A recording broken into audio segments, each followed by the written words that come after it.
When NASA landed on the moon in 1969, they proved gravity, and in 1972 they made the first picture of the globe.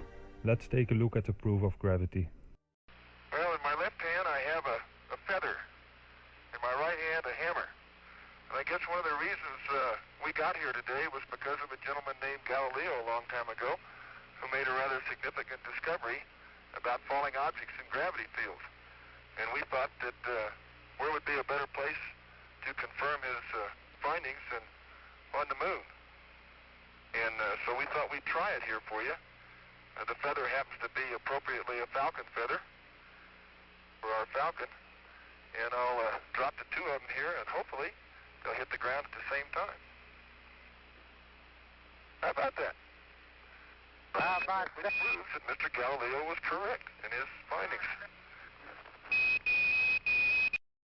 Until this day, this is still used as the official proof of gravity. Try to open the Wikipedia page for gravity and search for words.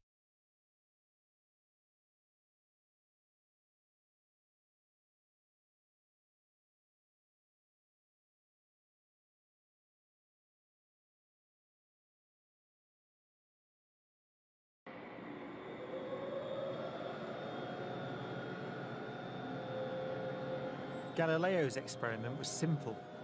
He took a heavy object and a light one and dropped them at the same time to see which fell fastest.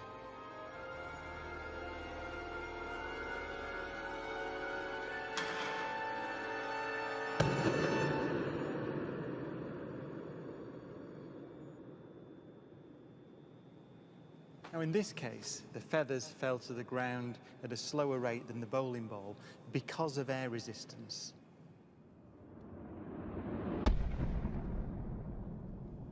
So in order to see the true nature of gravity, we have to remove the air.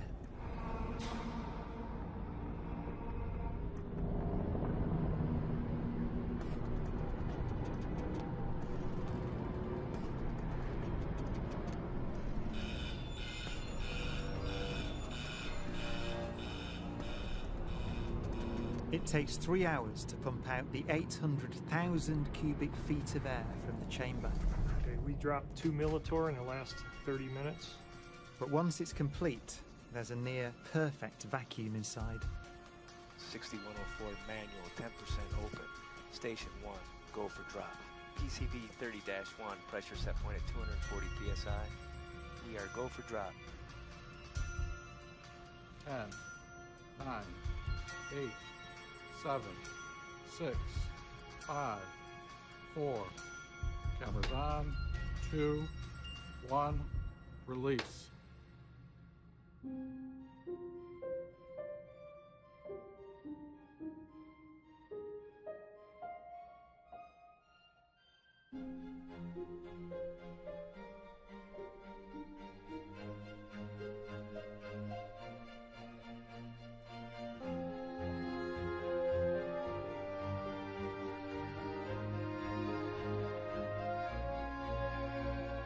Helium. Okay, so what I'm trying to show here, if we make the air around the helium less dense than the helium inside of it, then the helium balloon should sink. And so when I turn on my vacuum chamber, the balloons will expand, and what I'm going to try to do and hope for is that they'll expand, but the balloon will keep it pressurized enough so that the outside air will be less dense than the helium inside of it. And at that point, the helium balloon should fall. Okay, helium balloons in a vacuum chamber. 3, 2, 1. They're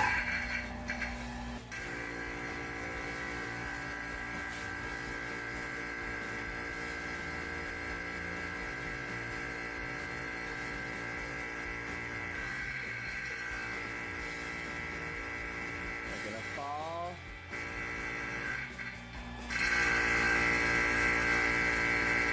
Trying to turn it off right before they pop. Oh, that one fell. See? Stop floating. And...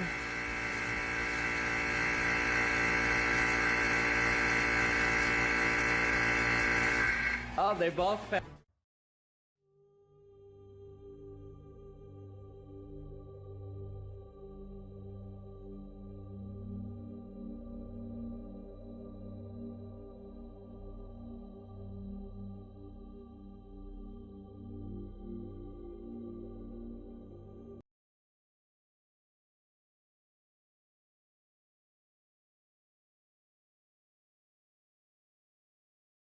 de la NASA.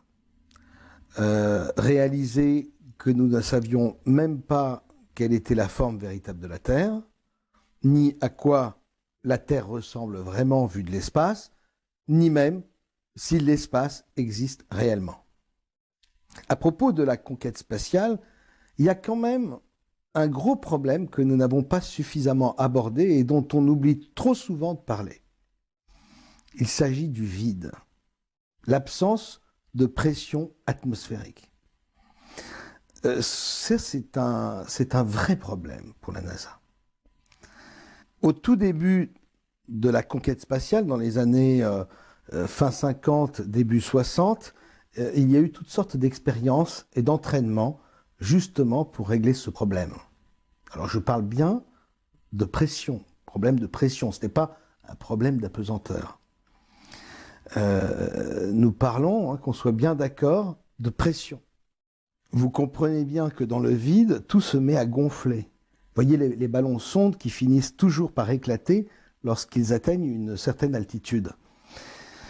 Vous savez également que si vous mettez de l'eau à condition de vide, elle va se mettre à bouillir. C'est sous l'effet d'une pression zéro. À température ambiante, l'eau se met à bouillir. Or, on sait bien que le corps humain est composé à 60% d'eau. Les ingénieurs de la NASA ont donc testé toutes sortes de combinaisons pour pallier au problème du vide.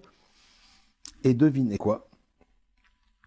Une des rares expériences disponibles sur le web nous montre que le cobaye est tombé en syncope et il a fallu arrêter l'expérience de toute urgence. Jim LeBlanc was the test subject in the vacuum chamber.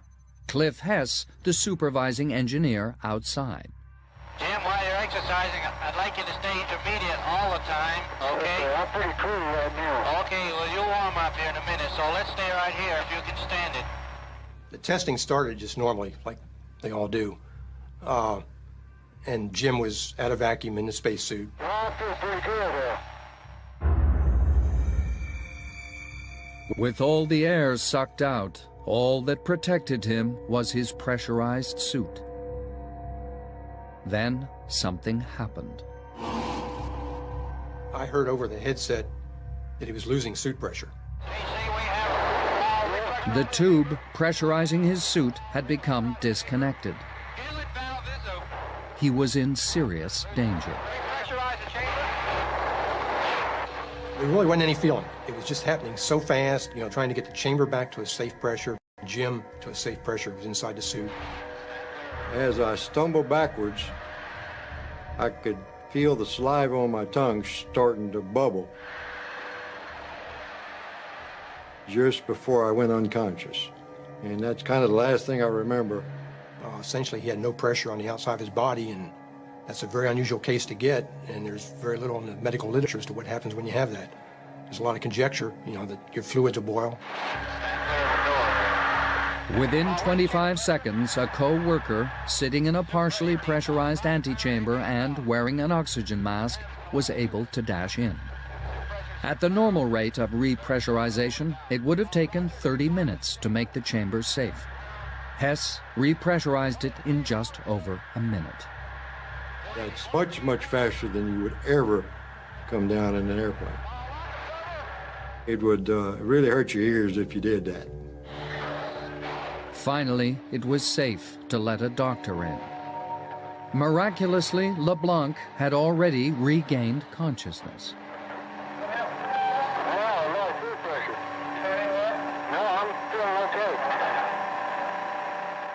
When I stood up in the chamber, I felt fine. My ears ached a little bit from the course of rapid repressurization, and proves that thrust is not possible in a vacuum. This is my drone I bought on Amazon. Ooh. So how a drone flies, obviously, is that those propellers spin, it creates lower pressure on top, higher on the bottom, and it pushes the drone up. But a key feature of that is that you actually need air to make that happen. So let's see what would happen if we take all the air out of the chamber. Do you think the drone would still be able to fly? Let's check. Okay, and what I'm gonna do is I'm gonna turn on the vacuum pump and then I'm going to fly it as I pump out the air, and let's see if it goes down as the air is getting pumped out. Okay, drone in a vacuum chamber. 3, 2, 1.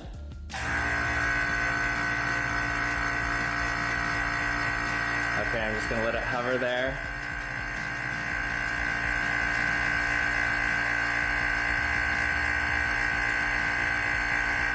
About negative 0.5 atmospheres. I'm having to throttle up more and more and more. Negative 0.8 atmospheres.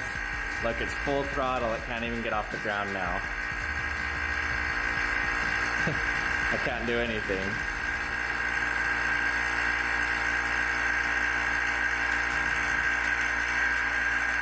Okay, so you can see the propeller spin. It's essentially just vibrating on the ground right now.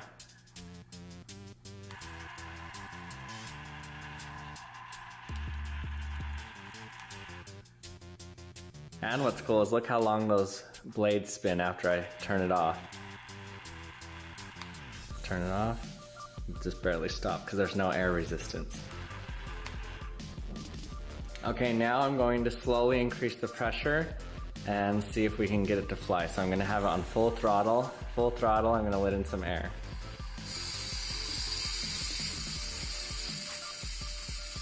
Oh, there it goes.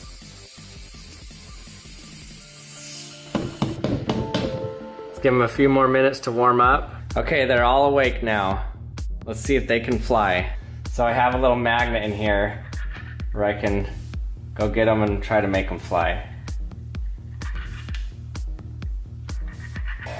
Okay, can flies fly in a vacuum chamber? 3, 2, 1.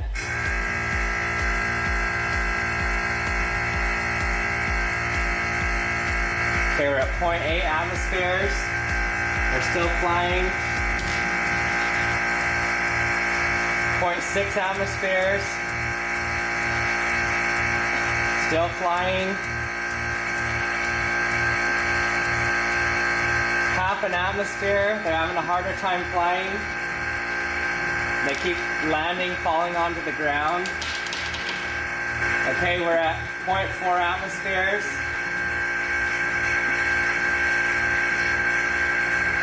They keep falling to the ground.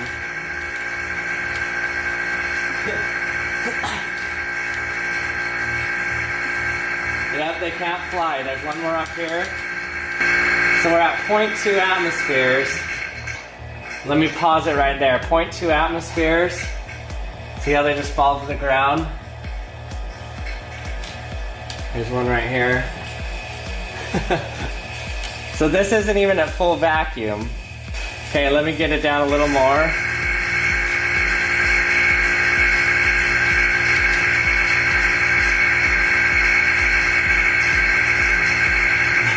They can't fly. Okay, we're only at 0.1 atmospheres, not full vacuum, but they definitely can't fly. That's so weird. The flies have now become walks.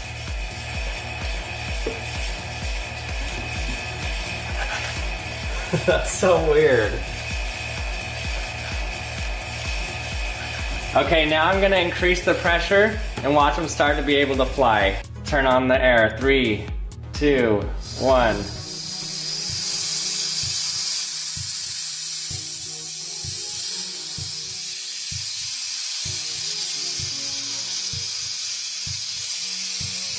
They can fly. They're probably really annoyed at this ball attacking them, but that's fine, they annoy me. So what's cool about this, you'll notice that the ability to fly is completely dependent on the density or the pressure of the air. So these flies can fly just fine at atmospheric pressure, but once we reduce that atmospheric pressure, they couldn't fly anymore. The same is true. That is a hell of a vacuum pump right there. Yeah. It's also a hell of a dent. It's a perfect dent we made. Yeah. 23 inches. Come on. melon farmer.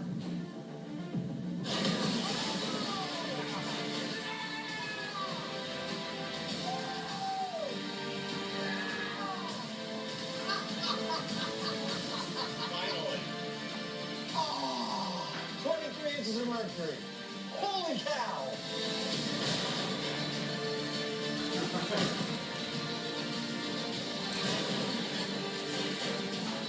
This is all about the geometry. Just like with a chicken's egg, it's really quite strong and you can't break them in your hand if you squeeze them. But all it takes is one little crack on the side of the frying pan. You've got a dent, just like what we put in this tank car, and the whole thing unravels.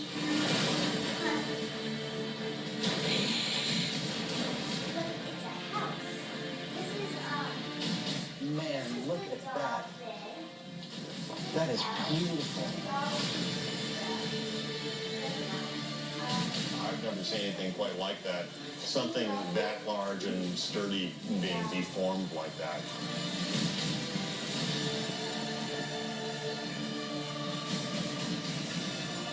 It's kind of hard to take it in. It really is. It doesn't seem right somehow. I'm getting a kind of a scale vertigo. Yeah, yeah.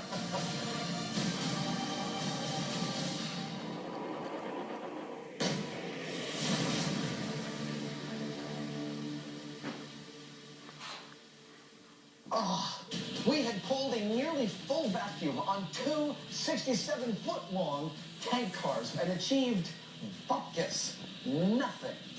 In desperation, we dropped a 3,200-pound concrete block on it and left a huge dent. Not a recommended technique for proper care and feeding of a tank car, and yet it seemed to do the trick because at 23 inches of mercury, that tank car folded like Jamie's proverbial house of cards, like this.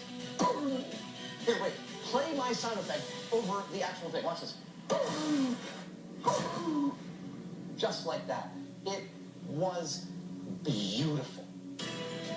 It looks like a big plastic bag that got deflated or something, but it's friggin' thick steel. And for it to do that, it's physics. They finally got the implosion they were looking for. But they had to stack the deck so far in favor of a failure, this one's going to be difficult to call.